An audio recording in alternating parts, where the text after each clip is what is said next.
Yo, this the kid, QuestionATL, man. Coming straight out of East Point. Checking in with my girl Tampa right now on Industry's Most Wanted. Popped out the bed, talking to myself, I'm speaking affirmations. Like for with a hater saying, oh no, I have to make it. They planning to catch me, hit me with lead, I give them no information. Some toxic shit is stay in your head, you give it the invitation. We got raw with that stainless, my niggas winning, ain't it? I ain't got no pad and no pencil, still get the picture.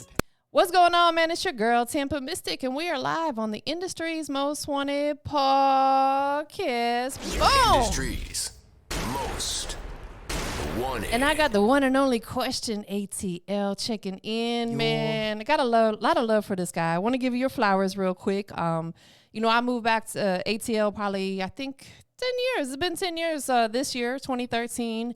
And, back then, like, I just really have watched your growth. I've really watched you flourish in this business. You come out and support, perform at all the events. So I just wanted to give you your flowers and say, man, keep doing what you're doing. Thank you. I appreciate that. Absolutely. Go ahead and give us that official introduction. Yeah, it's QuestionATL, man. Straight from East Point. I'm with my girl Tampa right now. You know what it is. Hey, big facts, most definitely. Thank you so much for being here. I haven't seen you in a little minute, but that means, you're out here working, you're grinding. We're both doing our thing. You know what I'm saying? You done been coming up since then, too. And that's what it's definitely all about. So are you originally from East Point? I'm from the city, originally from the city. I done moved around like a couple different parts. Yeah, most definitely. That's really dope. Talk to us about, childhood in the Atlanta area. What was it like for you? Real musical, honestly. Like I spent my whole life hustling, just studying the craft. I always grew up on different hip hop music, like Eminem, The Roots, T.I., Jeezy. But I grew up on like all different types of music. I was studying jazz music from young, like Oscar Peterson and Miles Davis, and then my mom was on people like India Ari, so just always studying. And then I was in a lot of different public schools up until like middle school, and I actually ended up going to a school for the blind, which is like a full-on it's like a dorm school where you live at, and it's all blind students, and the teachers there educate you like in a special way to help you learn a little bit better. The books is a little bit more suited to your learning style and that type of thing.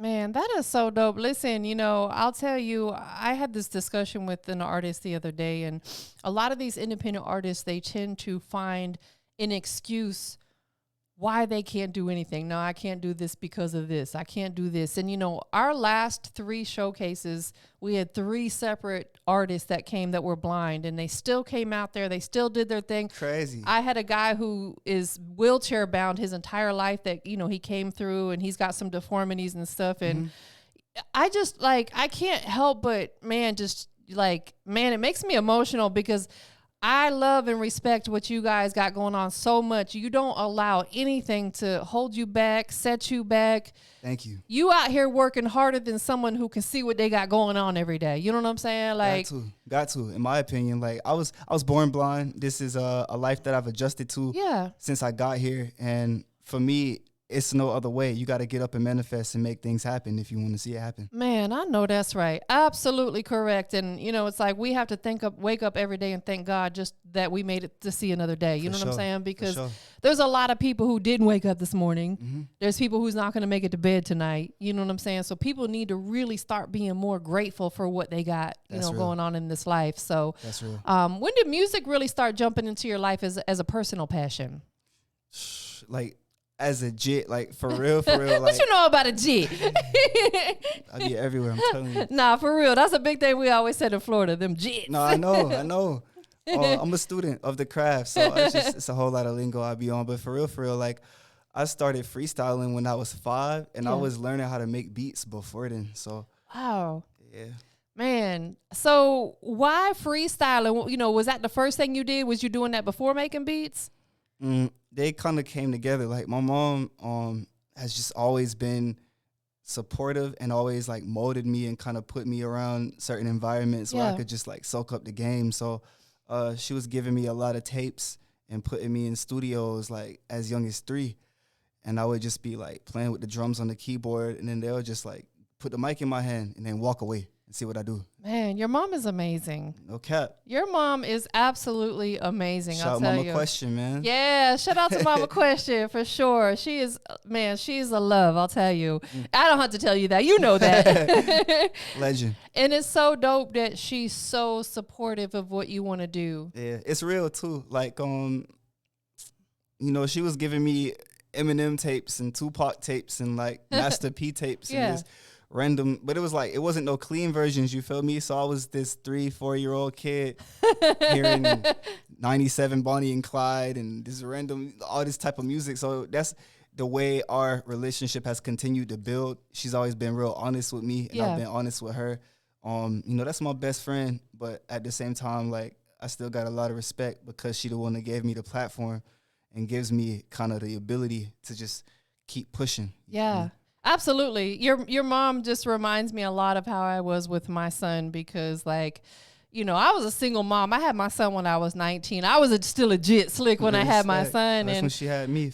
Yeah. So it's like, you know, he grew up listening to all the profanity and stuff, but he knew he wasn't allowed to say it. You know what I'm saying? No, you gotta have, like, that's big up single moms. Like, it's a certain mentality and a certain real intuition that I feel, I can actually see that perspective now. You know, you kind of have to put that on your kid. Like, you know, you could hear this and you can know what this is, but make sure you have that separation. 100%. No, that's absolutely correct. Yeah. So definitely, you know, shout out to your mom for sure. When did you really start, you know, taking music seriously, like getting into the studio, recording, you know, maybe getting out to some events? About how old were you when that started taking place? Just like a couple years. Like, I was in my first talent show when I was in like kindergarten. Yeah. And I got in a rap group with some of my guys from elementary school in like 4th grade, and we won a talent show. Started going to a couple studio sessions, and we like had some drama happen, some rah-rah. Like, they try to break the parents in the group up and talk to them separately and try to manage us separately on some crazy. Yeah, it was wild. So, you know, already from then, I couldn't see myself doing anything else. And my mom already would tell me, like, you gonna be famous. You gonna make it happen. Like, it's gonna happen for you. Most definitely. So when it comes to, you know, putting your music together, are you writing or are you getting in the studio and freestyling? What is your creative process? It varies from song to song. When I first started out, I studied the craft a lot. I learned how to write. Yeah. Being blind, I use a Braille writer. Yeah. So I would like be in class and the teachers couldn't, like, they weren't blind, so they couldn't read Braille. So like, I got one up on you. I'd be sitting there writing verses, just practicing my craft, getting better at writing. I hope they don't find my old trash 4th grade writing. I know. I hope I find it. Yo, start reading Braille. Yeah. Oh my goodness. Yeah. So I just practiced that a lot, learned how to write. And then I learned, like, I went to the studio with an artist called Jake Lambo. And I seen, like, the way that a lot of artists was recording. He kind of gave me some game. Yeah. And he was just freestyling and just punching in and finishing the verse in like 5 minutes. And I was like, dog, that's legal? You're like a comedian, Slick. You should have a stand-up comedy show. I appreciate that. Like, from there, I just kept going, you know. That is really dope. I always love hearing people's creative process because, you know, most people are, I guess, are somewhat similar, but also people have their own story of how they do stuff as well. Mm-hmm. And it sounds like you were inspired by some people around you. Oh, for sure. You know, most definitely, because, you know, like you say, hey, is that legal? What you doing should be illegal because it's so hard. That is really dope. Give us a couple of your influences. It sounds like maybe Eminem was definitely one of them for you. Yeah, it's tough. I'm inspired by everybody. Like, and I say that really meaning it. Like, I listen to everything that people like Taylor Swift is doing. I listen to what Skrillex is doing. I listen to what, you know, Playboi Carti and Lil Uzi are doing. You know, Sofego, Common. You know, I studied Jay Dilla. He's a great to me.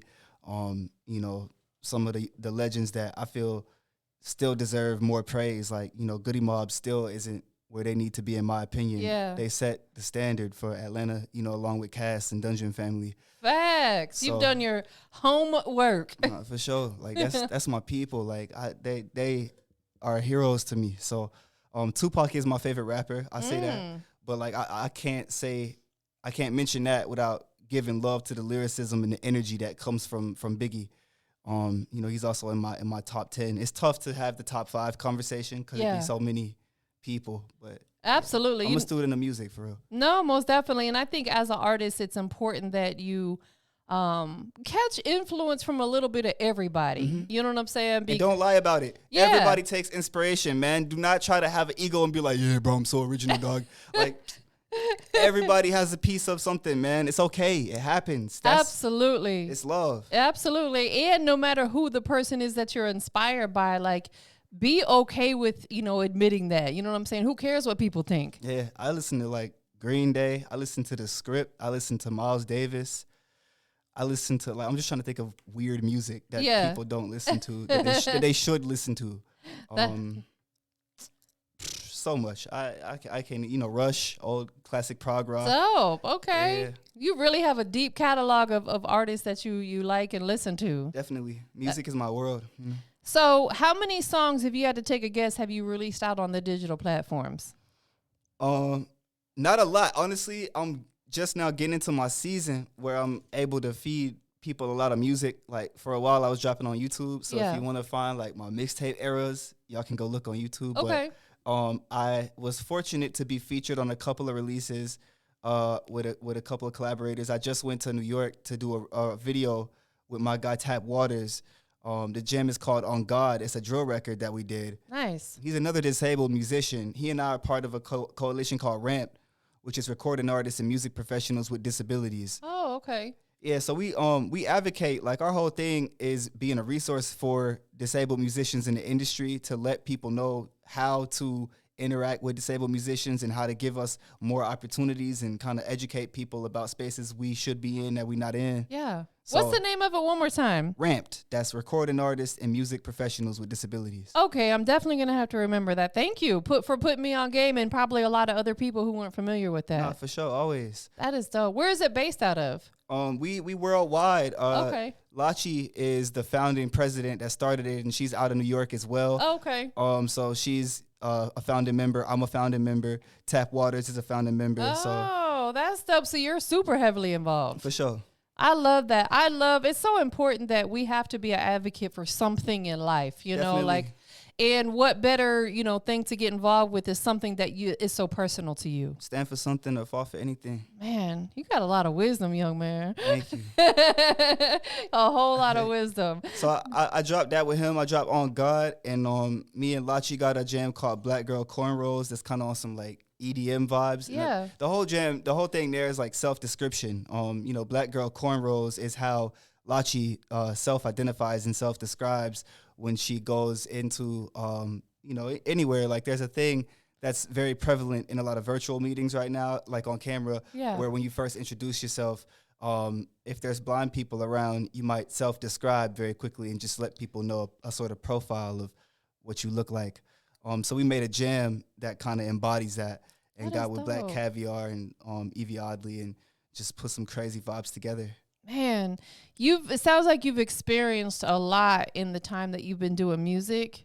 You know, out of everything that you've done, accomplished, you know, what would you say has been like the highlight moment for you or one of your highlight moments?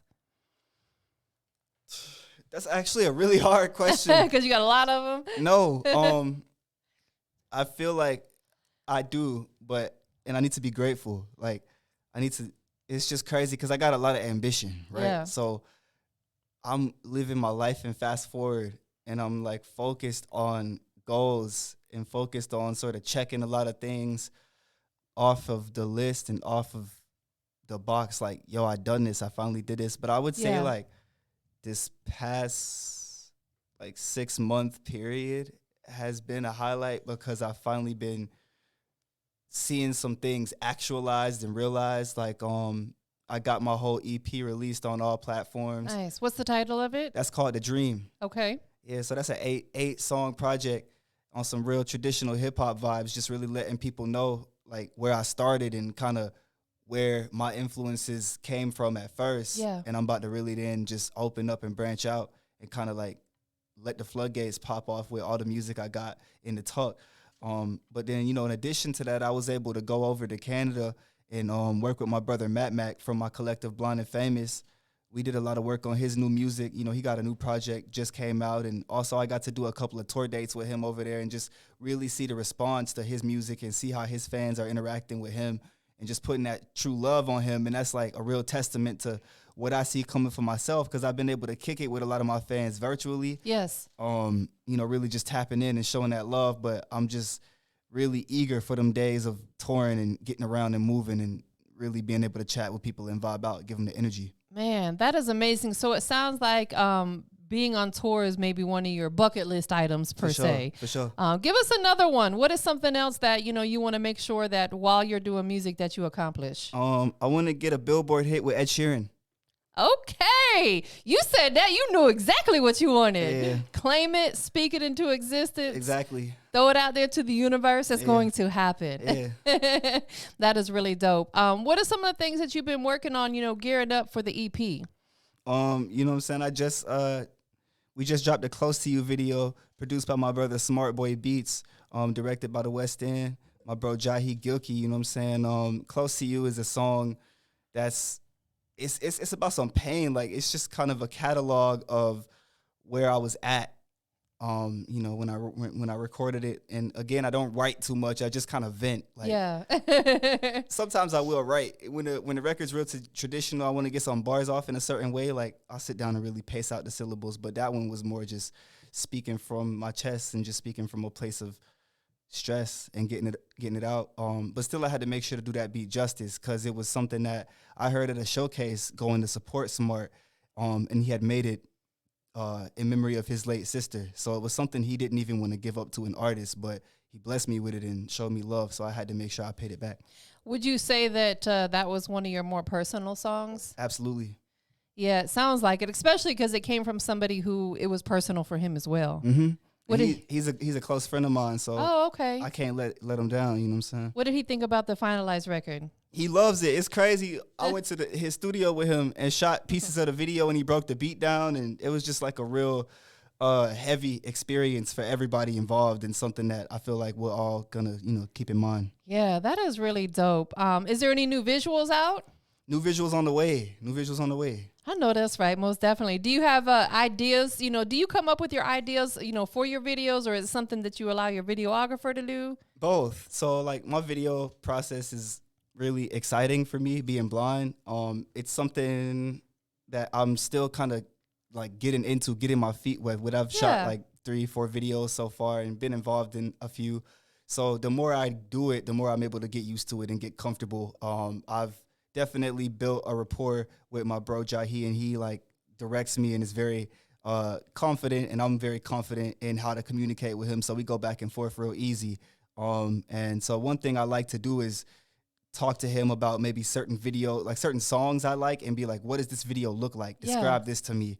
And then we'll go and we talk about it. But I definitely take a lot of direction from anybody that's involved. That is dope. So let me ask you this, you know, kind of on a personal note, when it comes to, you know, working and, you know, coming up with those visions, being that you cannot see really what's going on in the world, does that ever become a little frustrating to you? For sure. It's actually a very anxiety-inducing process. Like, I don't like taking a lot of videos by myself. Like, I don't do selfies. I don't take pictures. Yeah. Because I don't have any way to gauge what's going out. Exactly. No, absolutely. Right. Because, you know, someone who can see takes 100 photos and narrows it down to the 3 that they like the most. Yeah. Even just down to like you and I sitting right here in front of these microphones, it's headphones. So if I talk too far away or something, I could hear and easily come back over. Yes. I cannot see if I'm too far away from the camera, or if there is a big booger or some crazy, you know what I'm saying? Some crazy business. Like, I assure you, there are no boogers. I would have told you. I'm safe. And you know, and another question, you know, would you say that being that you cannot see, it enhances your other senses more, like you can hear better, maybe smell when people poot a little better? I feel like the thing with that, it definitely gives you some space to focus on those things a bit more. But I think like it being an enhancement is a bit of a myth. I just think it's a matter of like time and space. If you're looking at the visuals around you, your brain might not have priority to pay Yeah. attention to the sounds that's going on. Do you ever meditate? For sure. I'm trying to get like better at it. Like, yeah, me too. yeah, but I've learned to take control of my mind a little bit. I journal a lot, and that has kind of led me to having to meditate to figure out everything that I journal. Absolutely. You know, my dad's been talking to me a lot about that because I don't know why, but the older I get, the more anxiety I get about just so many things in life. I hate it. I do too. And like, I sometimes go to bed and I'm super emotional and I don't even know why. Like, I feel like I got this burden hanging over me and I can't even pinpoint what it is. I wake up like that damn near every day. I do a lot as well. Like, there's honestly some days I wake up and I'm like, gosh, I just want to go right back to bed, you know? And it's frustrating. And my dad's been talking to me about, you know, meditating and just really shutting everything out for a while and just taking that time for yourself and clearing your mind. I woke up like at probably 3 a.m. and I couldn't get back to sleep for a while until 6, and I was stressed because I was like, yo, like I got things to do all day. Yeah, and it affects whatever. everything. Yeah. But it really is just kind of zoning into yourself and deciding to find happiness somewhere. Like, as weird and cliche as it can sound, like you got to find a happy thought. You got to find something in where you're at and just enjoy that and multiply that and focus on it, because the brain is powerful. Yes. Like, if you could believe in anything, believe in yourself. Like, believe that you could think of something, right? Like, if I be like, yo, what's your favorite food? You go come up with some food in your brain, right? Like, so just figure that out about positivity. Keep it moving. Multiply it. Magnify it. Man, I think so many people in this world could take a lot from what you just said, because there's a lot of ugliness in this world. And, you know, I don't fully understand why people act the way they do, because we don't act like them. You know what I'm saying? People that are out here hurting people or, you know, killing people. We don't understand that. You know, all we can do is protect our inner peace, right? But it's like nobody perfect, right? Like, I ain't killing nobody, but I hurt people. I mean, so it's like, we've all, I think, hurt people before. Yeah. I feel like people be acting that way sometimes because of fear. Yeah. And like misunderstanding, gaps in communication. Yeah. Like, for real, a lot of people have the same wants. Yeah. And the same needs. Like, everybody does have a favorite food, and everybody has like something they laugh at, a favorite artist, or love for their city, or love for where they come from. But it's these differences, like, oh, like, your football team is against my football team to the point that I can't even sit beside you. Like, it's too much divide. Exactly. It's crazy. Yeah, it absolutely is. What are some of the things that's in your personal life that's keeping you motivated to keep going with your music? Obviously, I know your mom's definitely one of them. Yeah. She's like top of the list, bro. Like, I mean, my drive, I have like this is what I'm meant to do. I don't see myself doing anything else. Yeah. So I'm here. I love this. And this who I'm supposed to be. So it's that, everybody around me, you know, it's now I got Blind and Famous, which is my collective of blind artists and producers that I work with from, you know, here to UK and Canada. So amazing. They inspire me. Like, they are always playing new type of genres for me, new music, coming up with new tricks in the beats. Like, my brother Mac, he's one of the coldest producers I know. Like, he keep me on my toes all the time. So, you know, it's that type of thing that just keeps me wanting to learn more. And then just everybody I hear, people put out new music, and I'm like, how did they do that? Why don't I know how to do that? And then I go figure it out. There you go. Have you dabbled into playing any instruments? For sure. I love to experiment. Like, I play keys, I play drums, I dabble in guitar. I got a chance to play bass recently, so that's something I want to do. I just copped a new DJ controller. So okay. Yeah. DJ QuestionATL. No boom. cap. Hey, I love that. Yeah. Coming to a turntable near you. For real. That is really dope. What about acting? Has that ever piqued your interest? Absolutely. When I was a jit, I was in the Freddie Hendrix Youth Ensemble here in the city. And we did like a couple of joints at the Variety Playhouse and like holiday plays. And I really was like in a band back then. I played a lot of drums and learned like traditional African drumming.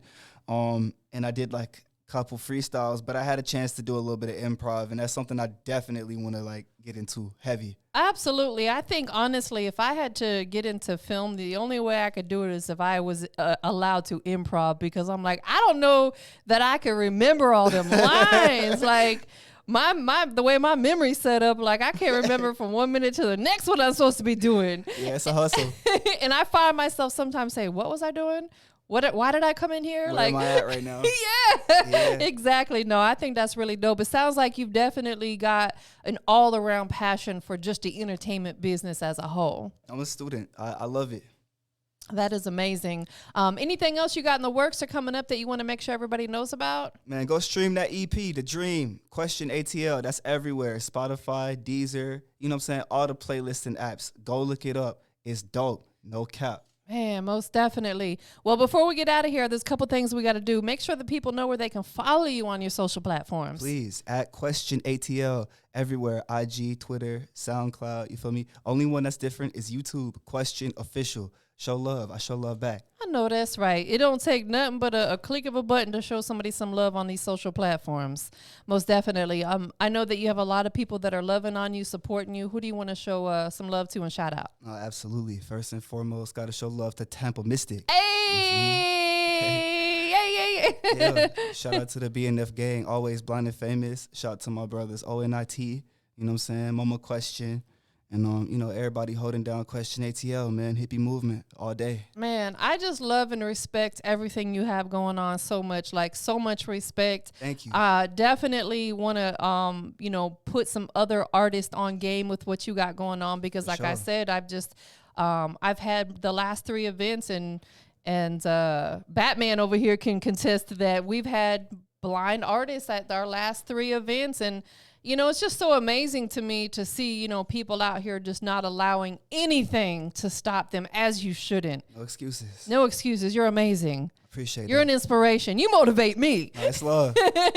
Every day. Last but not least, we are live. Industry's Most Wanted. Let's go ahead and drop it one more time. Boom. Yay! Industry's Most Wanted. QuestionATL in the building. Yo. Yeah. Go ahead and let everybody know what makes you the industry's most wanted. You know what I'm saying? I got these beats. I got these bars. I got this love. I got this energy. You feel me? Come tap in with the kid. Oh, man, that was a great answer. You give me chills. I appreciate that. Thank you so much for being here. We up out of here, y'all. Peace. I just slap one of my jams, then I'm activated. No, you can't do this overnight, you have to practice greatness. I was a slave, the shit in my brain is my emancipation. I'm just elaborating.